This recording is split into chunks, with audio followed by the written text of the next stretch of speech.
नमस्कार। जनता पॉलिटिक्स में आप सबका स्वागत है। जी हाँ, अब चैनल का नाम जनता पॉलिटिक्स ही होगा। सबसे पहले आप सबको अक्षय तृतीया और परशुराम जयंती की बहुत बहुत शुभकामनाएं। आज हम बात करेंगे उस मुद्दे की जो विगत कुछ दिनों से सुर्खियों में है और बहुत ही आवश्यक मुद्दा है।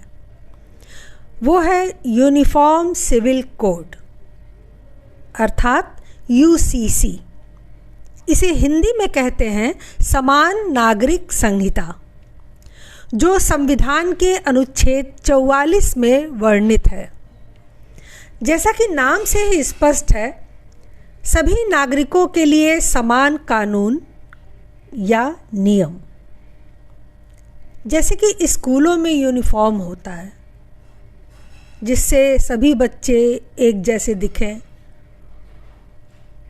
यूनिफॉर्म पहनने से उनमें भेदभाव मिट जाता है, वैसे ही यहाँ नागरिकों में भेदभाव मिटाने के लिए एक समान कानून की बात हो रही है। क्यों? क्योंकि हमारे सेकुलर देश में कानून सेकुलर नहीं है। यहाँ मुस्लिम का अलग कानून है, पारसी का अलग और हिंदू सिख आदि का अलग कानून। इस कानून का पूजा पाठ, धर्म पद्धतियों या जीवन शैली से कुछ लेना देना नहीं है। वो तो जो जैसा चाहे कर सकता है, जो जिसे अपनाना चाहे अपना सकता है। यहाँ मामला शादी ब्याह, तलाक, जमीन जायदाद, गोद लेने आदि के मुद्दे से है। इन सब पर एक कानून पूरे देश में लागू होने जा रहा है। अब मज़ेदार बात यह है कि इस कानून का उद्देश्य होता है कि कमज़ोर वर्गों से भेदभाव खत्म हो। तो कमज़ोर वर्गों, अल्पसंख्यकों द्वारा यह आवाज़ उठानी चाहिए कि हमें भी बहुसंख्यक के बराबर में ले आओ, हमें उनकी तरह बराबर का अधिकार और कानून मिलना चाहिए। इसके लिए उन्हें सरकार से अपील करनी चाहिए, लेकिन हो इसका बिल्कुल उल्टा रहा है। उल्टी गंगा बह रही है भारतवर्ष में। मेजॉरिटी कह रही है कि समान नागरिक संहिता कानून बनाओ और अल्पसंख्यक कह रहे हैं कि कोई ज़रूरत नहीं है, हम जैसे रहते आए हैं वैसे ही रहेंगे। हिंदू हर प्लेटफॉर्म पे चिल्ला रहे हैं। पुष्पेन कुलश्रेष्ठ, अश्विनी उपाध्याय जैसे अनेक लोगों ने वर्षों से इस पर दबाव बनाया हुआ है कि यूसीसी लागू की जाए, लेकिन मुस्लिम इसके विरोध में हर जगह अड़ा हुआ है। तो ऐसा क्यों है? इसके लिए पहले आप दो पंक्तियां ओवैसी की सुने। आपको अनएम्प्लॉयमेंट बढ़ रहा, महंगाई बढ़ रही, मगर आपको फिक्र है यूनिफॉर्म सिविल कोड की। हम इसके खिलाफ है और लॉ कमीशन खुद ये कह दिया कि भारत में यूनिफॉर्म सिविल कोड की जरूरत नहीं। ऐसा इसलिए है कि आज़ादी के बाद से धीरे धीरे करके मुसलमानों को इतने अधिकार दे दिए गए कि अब उन्हें इन अधिकारों में कटौती होने का डर सता रहा है। आज़ादी के बाद ही डॉक्टर अंबेडकर ने इस पर जोर दिया था कि यूसीसी लागू की जाए। हिंदू सिविल कोड और शरीयत के अनुसार से यदि हिंदू मुसलमान चलेंगे तो आगे चलकर बहुत विवाद होगा, समस्याएं खड़ी होंगी। लेकिन नेहरू जी एंड कंपनी ने इसे सिरे से खारिज कर दिया और शरीयत की इजाज़त मुस्लिमों को दे दी। अंबेडकर को ये जिम्मेदारी दी गई कि हिंदू सिविल कोड आपको पास करना है। अंबेडकर के अध्यक्ष रहते हिंदू सिविल कोड नहीं पास हो पाया। तो जब 1952 के चुनाव में डॉक्टर अंबेडकर हार क्या गए, साम दाम दंड भेद से उन्हें हराया गया। तो कैलाश नाथ काटजू नए कानून मंत्री बने और उनके द्वारा 1955-56 में हिंदू सिविल कोड पास कर दिया गया तथा यूसीसी के लिए यह कह दिया गया कि जब राज्य मजबूत हो जाएंगे तो वो अपने अपने क्षेत्रों में यूसीसी लागू कर लेंगे। लेकिन न तो 60 सालों में कभी राज्य मजबूत हो सके न यूसीसी लागू हो सकी। अब मुस्लिमों के भय और विरोध पर बात करें तो सबसे बड़ा मुद्दा है 4-4 बीबियां रखना, जिनसे 18-20 संतानें हुआ करती हैं, क्योंकि उनके लिए तो औरतें खेती हैं, जैसा चाहो उसका उपयोग करो। फरमाता और कहता है सूरह बकरा सूरह नंबर 2 आयत नंबर 223 और फरमाता है निसाउन हर्सुल लकुम फातु हरसाकुम अन्ना शिअतुम कि अल्लाह फरमाता और कहता है तुम्हारी औरतें तुम्हारे लिए खेतियां हैं और तुम जिस तरह से चाहो अपनी खेतियों में आओ। तुम्हारी औरतें तुम्हारे लिए खेतियां हैं, जैसा एक किसान अपने खेत में बीज डालता है ताकि उससे फसलें निकले, तो तुम्हारी बीवियां तुम्हारी औलादों की पैदा होने की वजह है ना, उसके बगैर कैसा होंगे। तो तुम जो है अल्लाह रब्बुल इज्जत फरमा रहा है कि तुम जो है फिर जहां से चाहो वहां से अपने बीवियों में दाखिल हो। तो उनके लिए अब 4 की जगह 1 खेत ही उपलब्ध रहेगा, क्योंकि यूसीसी के तहत हिंदू मुस्लिम ईसाई कोई भी एक विवाह कर सकेगा। यदि तलाक हो जाता है तभी दूसरा विवाह कर सकता है, और 3 तलाक तो पहले ही ख़त्म किया जा चुका है, इसलिए मामला और पेचीदा हो जाता है। तलाक के बाद मुस्लिम पुरुष तुरंत शादी कर सकता है शरीयत के अनुसार, परंतु महिला को 4 महीने 10 दिन का इंतज़ार करना पड़ता है, तभी वह शादी कर सकेगी। ऐसे ही जमीन जायदाद में महिलाओं की हिस्सेदारी बढ़ जाएगी, जो अभी बिल्कुल नहीं है। बेटे और बेटी दोनों को बराबर का हक होगा, जो अभी नहीं है।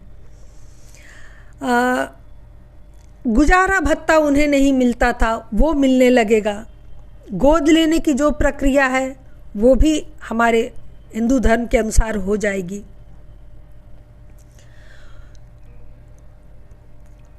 और तो और छोड़िए, सोचिए कि सरकारी विभागों में कार्यरत मुस्लिम कर्मचारियों की 2-2 पत्नियों को पेंशन व स्वास्थ्य सुविधाएं सरकार के द्वारा दी जाती हैं। पहले कभी आपने सुना है? नहीं सुना होगा, तो अब सुन लीजिए कि सरकारी विभाग में काम करने वाले जो मुस्लिम हैं, उनकी 1 नहीं 2-2 पत्नियों को ये सुविधाएं मिलेंगी। मतलब जहां आपके घर में 25,000 रुपये पेंशन के आएंगे, उनके घर में 50,000 रुपये पेंशन के जाएंगे। अब ये अतिरिक्त आर्थिक बोझ सरकार अब तक क्यों उठाती रही, इसका जवाब तो सरकार ही जाने। इसका जवाब कोई और नहीं दे सकता। फिलहाल हिंदू समाज के साथ तो ये बड़ी नाइंसाफ़ी है, नहीं?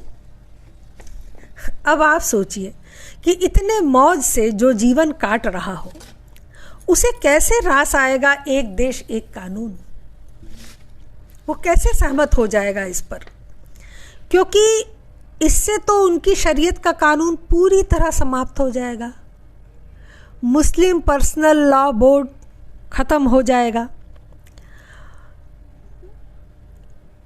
विदेशों में लगभग सभी जगहों में एक देश एक कानून लागू होता है, चाहे जिस धर्म को मानने वाला हो कोई, उसे देश का कानून ही मानना होता है।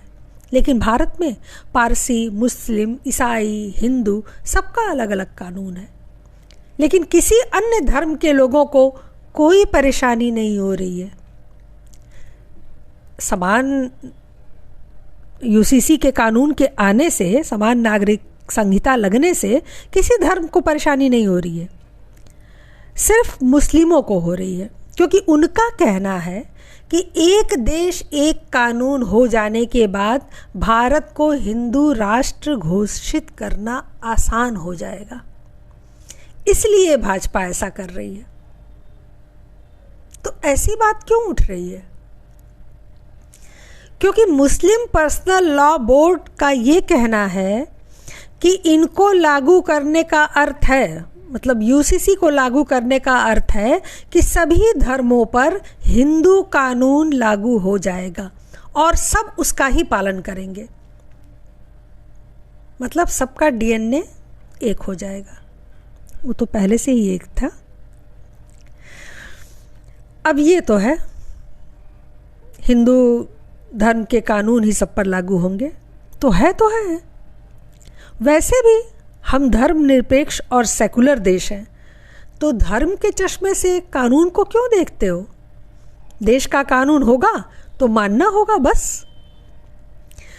कोर्ट कचहरी से हजारों मुकदमे तो यूं ही कम हो जाएंगे।